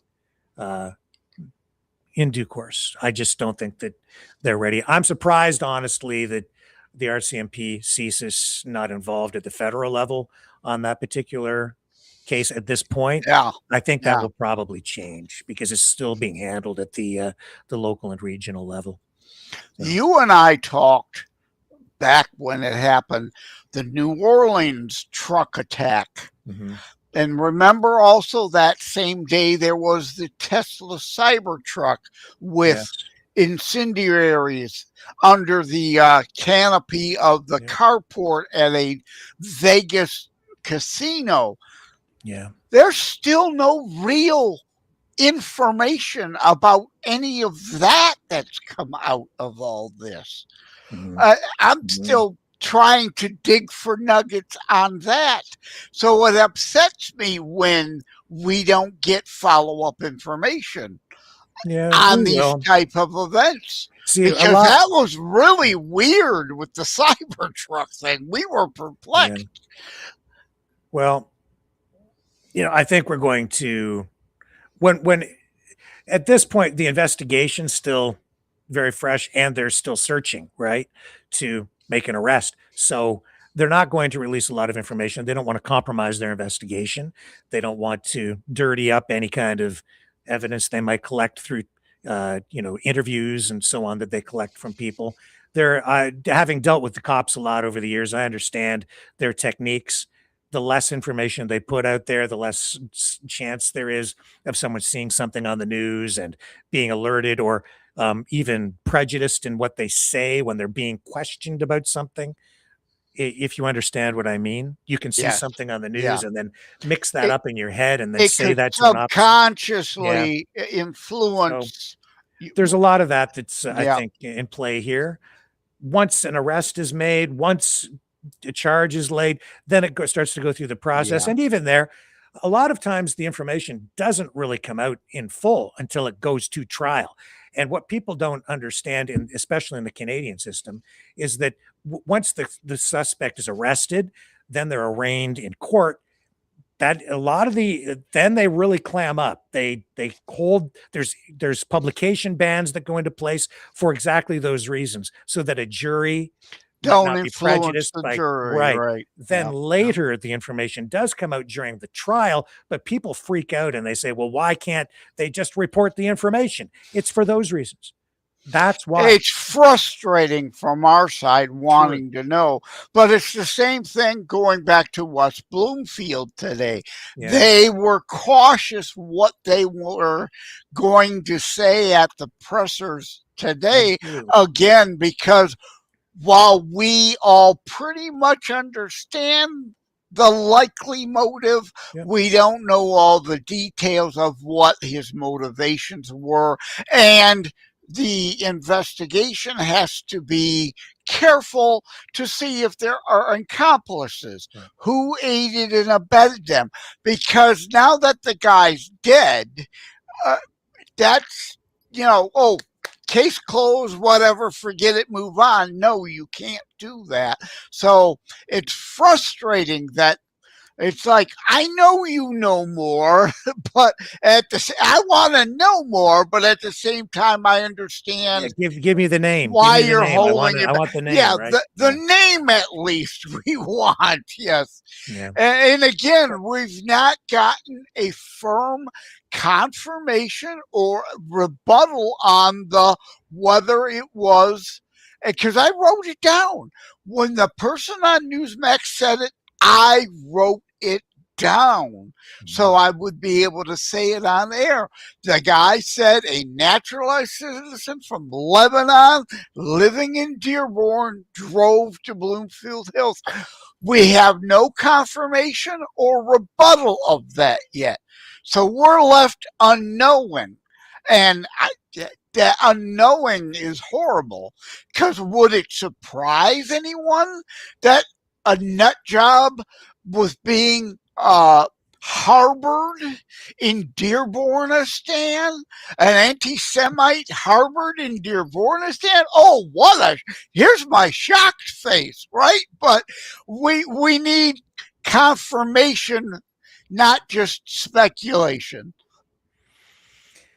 Well, from what I saw from the news conference, I thought that it was handled properly. Frustrating, you don't get more As information, best but they I think could, the yeah. cops are doing the best they can in a very Mhm. tough situation. And I'll just say this: as bad as much as it's a tragedy down in Norfolk. I'm extremely grateful that everybody was kept safe at the synagogue. In both cases, I think we somewhat dodged a bullet, to use the phrase, Oh, right? very much. That they struck at a time that was less target rich environment. Let's just put it that way. So we got lucky in those regards, and there were people who could and did respond immediately, so it didn't get worse. Well, sir, we're going to wrap things up here. I think we've covered things off pretty well. Is there anything before we do that you think we might be missing, or you want to add tonight? No, I think we've touched on. Plug your book, Terror Strikes. Yeah, you better do that. Terror Strikes Coming Soon to a City Near You. And yeah, that's why the subtitle, right? Again, the drone threat isn't just California, and it's just not the United States. We're seeing how haphazard the Iranians are reacting. Just basically shotgun attacking anyone and everyone. Just one last thing. You're right there in Detroit. Like this is why I reached out to you today. This is right in your backyard. This attack today. Pretty much, yeah. So what impact is this going to have? Is this having on your community? Yeah, the whole southeast of Michigan, multiple counties went in schools into lockdown and whatnot. So yeah, I mean, because you don't know if it's a one-off or if it's just an initial attack and other attacks are coming. So you have to treat it like there are going to be a succession, a sequence of them, that this is just the first assault. So when this happened, did you get like an alert on your phone? Media alerts must have gone out. Parents being told that their schools, all the schools in the area were being locked down. I guess something like that. Tell me, do you know? Just tell me kind of what was going on. Yeah, in that county it was. It didn't make it to Wayne County where I am, but I actually kind of surprised because indeed the whole Tri-County area, again, with Dearborn the way it is, and if you saw on the news months ago where someone stood up and literally the mayor told, we don't want you here, why don't you move? Christians are no longer welcome in Dearborn. Excuse me? When did the city of Dearborn become an Islamic caliphate?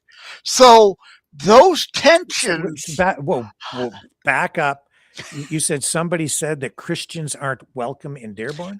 The mayor, elected mayor of Dearbornistan, said to a Christian in the audience, you're not welcome here, move out.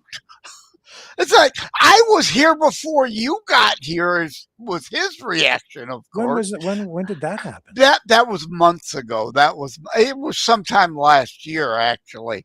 But yeah, we never talked about that. But those tensions are still high all through Southeast Michigan. So indeed, when an event like that happens in West Bloomfield, it puts the whole region on alert. Wow. I hadn't heard that. Here it is here. Dearborn Mayor. This is September of last year. Oh. Here, I'm going to bring it up. Well, you found it pretty quick. Yeah, it made the news, obviously. Obviously. Well, something like that would, no doubt. Yeah. Here, let's show the headline. I'm going to bring that up. That's a stupid thing to say. Yeah. It furthers the radical stereotype that all of Dearborn is now an enemy territory. And we can't have that, obviously. Here, let's just run this. Get the audio. When Carney became prime minister. No, that's not it. No, this is not. The video's got nothing to do with it. Dearborn mayor holds firm on remarks about Christian minister. Mayor Abdullah Hammoud of Dearborn has refused to say he's sorry for remarks he made that went viral after he told a Christian minister he's not welcome here. Exactly. Hammoud, September 9th. Try to reverse those roles, right? If someone, if a Muslim in a predominantly Christian city and a Christian mayor were to say that to a Muslim, imagine the outrage. It's amazing. Let me get the actual quotes here. So at Dearborn's first city council meeting Tuesday, this is September 9th, an exchange with local Christian minister Ted Barham during a street renaming debate. Hammoud also didn't apologize for saying he would launch a parade when Barham left town. Instead, Barham opened his remarks by repeating the words that went viral at the previous meeting. The mayor, in a way, cursed me, as was seen around the world, and I would like to repeat what I said that day to you, Mr. Mayor. God bless you, Barham said. Barham also urged the council to bless those who curse you, love your haters, and I would say that in regard to Hezbollah as well. I would say that in regard to Mr. Siblani, and I would say to Israel to love your haters. The earlier debate was about renaming an intersection after Osama Siblani, the controversial founder and publisher of the Arab American News. Shane Reif of Garden City told council on Tuesday that he was shocked to learn that Hammoud had appeared at a rally where Siblani praised Hezbollah leader Hassan Nasrallah as a hero. We have a mayor in the United States who is sharing a platform. This is a quote from Reif. We have a mayor in the United States who is sharing a platform with somebody, with a terrorist, ? Where is your allegiance? Is your allegiance to the United States or is your allegiance to Hezbollah? And that's, again, for those who might want to say, well, this is U.S. news again, who care? There are parts of Toronto where the same sorts of things play out.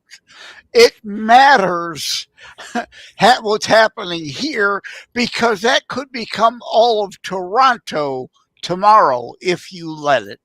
So he says here, when Hammoud spoke later in the evening at the Tuesday meeting, he said, Dearborn represents the best of America, where people of all backgrounds, of all faiths, and of all beliefs can live peacefully and respectfully as neighbors. Should be able to. For decades, people have been intent on dividing and disparaging our city, Hammoud said. Dearborn has never fallen for these divisive attempts. Back then and still now, Dearborn residents from every corner of this city have come together to shun hatred and to root it out of the place that we're all proud to call home.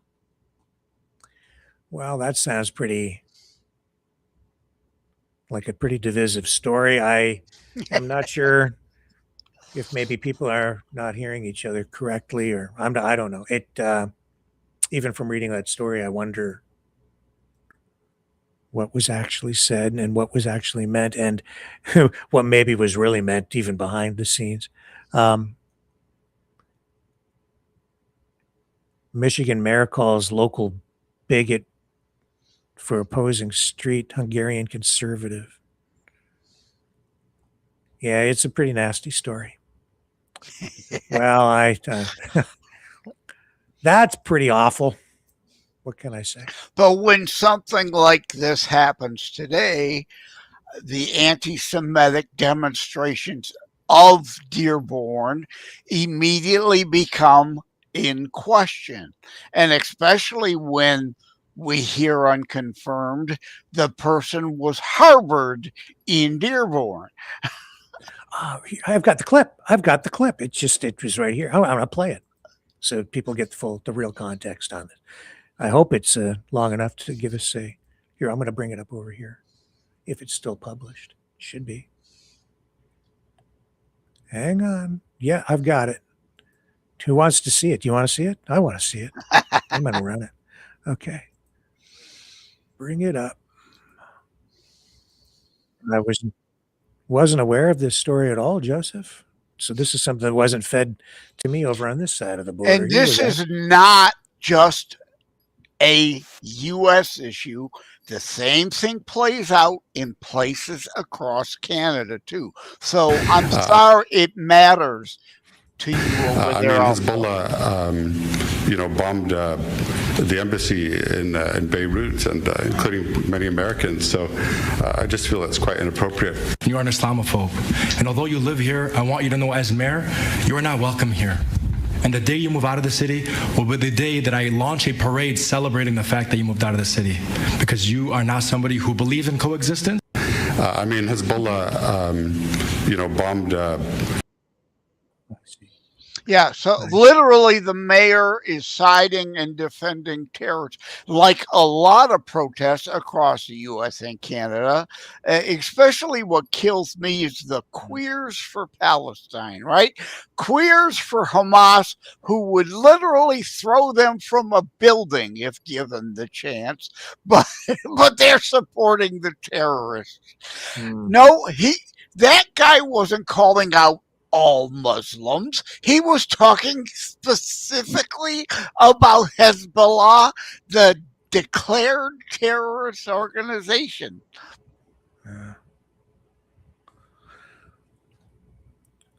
Oh, man. We're in so much trouble because there's so much hate all the way around. So, did you follow the monks? Do you know what I'm talking about? No, what monks? The monks in the Monks March. Didn't hear anything about this. I know, me either. Until like 2 days ago, I missed the whole thing. These Buddhist monks, they marched from, where was it? Way down in the south, and they marched all the way up to, I think it was Washington. Maybe it was New York. I can't remember. But no information about this. I just heard about it in passing. These guys, thousands of miles they walked for peace, and hardly any coverage. My God! And so this is the first I've heard of it, even. So yeah, monks walking to Washington. Amazing what they did. Walk for peace. We could use a little more of this, I'll tell you. Let me see if I've got. Hang on. Yeah, I've got the video. Some in bare feet, for crying out loud. And then they get to Washington, and of course they had speeches and stuff, right? So I was watching the speeches, and I love these guys. They're amazing. I've been meaning to come back to it and run it. I may as just do a little bit of it right now. I was going to run the one speech, but I've got this. I don't have the thing queued up that I wanted to share with people, but here, I'll run this. After more than 3,700 kilometers on foot, a group of Buddhist monks arrive in Washington, D.C. They've walked for more than 3 months, carrying a simple message: peace. Spread only that message, loving kindness, compassion, and peace to the universe, instead of hate and anger and greedy and delusion, all kind. This world will turn into a better place for all of us to live. Their journey began in Fort Worth, Texas last October, when 19 monks set out from their temple with little more than robes, backpacks, and their rescue dog, Aloka. From there, through Louisiana and Mississippi, where they began to pick up followers.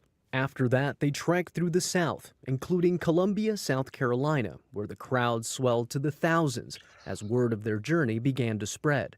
Later, they reached Richmond, Virginia, and more joined. They walked through rain and snow, averaging around 30 kilometers a day. In all, they traveled across 8 states before reaching their final destination, the equivalent of crossing nearly half the country on foot. The monks say that arriving here in Washington, D.C., where they've been welcomed by hundreds of welcoming onlookers, is a sacred moment. They tell us that this is not a protest, this is not a political demonstration, but rather a meditation in motion, one step at a time. Their arrival in Washington comes at a moment of deep political tensions in the United States, giving their message of peace more than just a symbolic weight. For many, the walk for peace stirs strong emotions about the current political climate. We're broken as a society. We're broken as a country. And we need peace. Not only did they rack up steps, but followers too, going from having practically no social media presence to a following of millions on platforms like Facebook and Instagram. Even Aloka, their most loyal companion, gained a massive social media following. As a dog lover, I'm so impressed with this dog and how it's become a symbol for this walk. The monks say their goal isn't to affect policy, but rather to change hearts and minds, and to remind human beings of all faiths that peace doesn't begin with institutions, it begins within each person. Manuel Rapalo, Al Jazeera, Washington. Peace is a wonderful concept, but as I always say, hope is great. We need more hope, but hope isn't a strategy. And unfortunately, our enemies have a say in whether there will be a peace or not. And unfortunately, human nature, we've always been a warring species. We've always been a cultural, clannish species that have gone at each other. And indeed, it's a shame. I wish it could be different, but I deal in the reality of the here and now and what has always been. And I go back to, like I said before, do you want to just sit around and wait till nukes are going off all over the place? Or do we cost some lives now to save potentially millions? Well, there's only one way to peace. That's surrender to the enemy. Just surrender and let them. You could be peaceful as a slave, probably not going to be treated too well, but in a way, that's the only way to assured peace, not willing to fight. Well, I love you, Joseph. And with that, we'll sign off tonight with this tribute to the Buddhist monks and Aloka. Yeah, Rose Colored says in the chat, humans are the worst predators on earth. Yes. If I may. If I may. Because I really don't give a damn what rose-colored glasses says. I ignore all those people over there. So please don't acknowledge them. Ignore. Okay. With that being said, because they don't deserve the time. With that, here's our salute, my salute. You can salute anybody you want. I salute you. I love you. I love all you guys. And I love Aloka, the rescue dog, and the Buddhist monks. See you back here tomorrow night, 7 p.m. Eastern. On the flip side, it's time for me to show a little love to Cosmo. Later.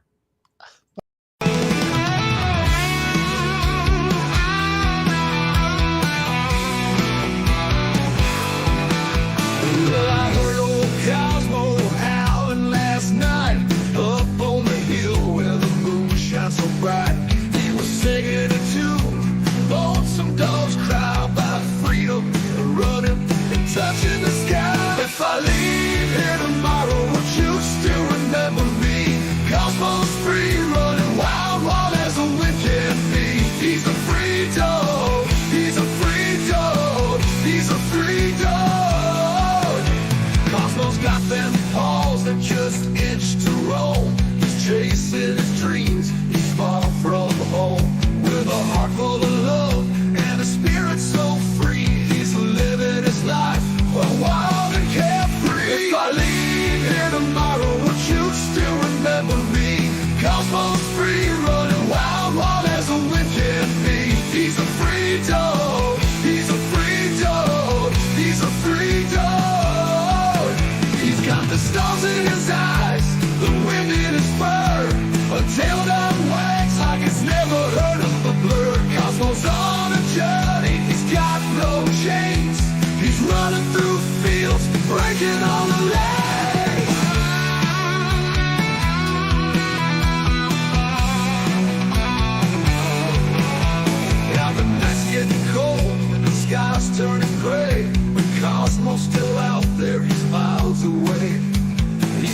looking back. He's got his path to tread. With every step, he's leaving his bed. If I leave here tomorrow, would you still remember me? Cosmos free, running wild, wild as a wind can be. He's a free dog. He's a free dog. He's a free dog. So if you're feeling lost, just think of Cosmos Run. Remember his spirit, his freedom, his fun. And maybe one day, when you're feeling low, you'll find your own freedom and let your spirit go. If I leave here tomorrow, would you still remember me? Cosmos free, running wild, wild as a wind can be. He's a free dog. He's a free dog. He's a free dog.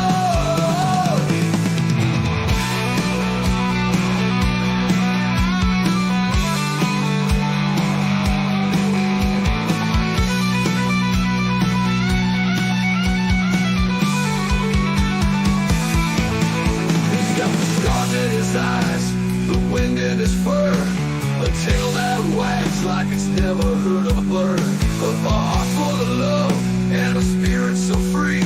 He's living his life wild and carefree. He's got the stars in his eyes, the wind in his fur, a tail that wags like it's never heard a bird. Cosmos on a journey, he's got no chains. He's running through the fields, breaking all the lanes.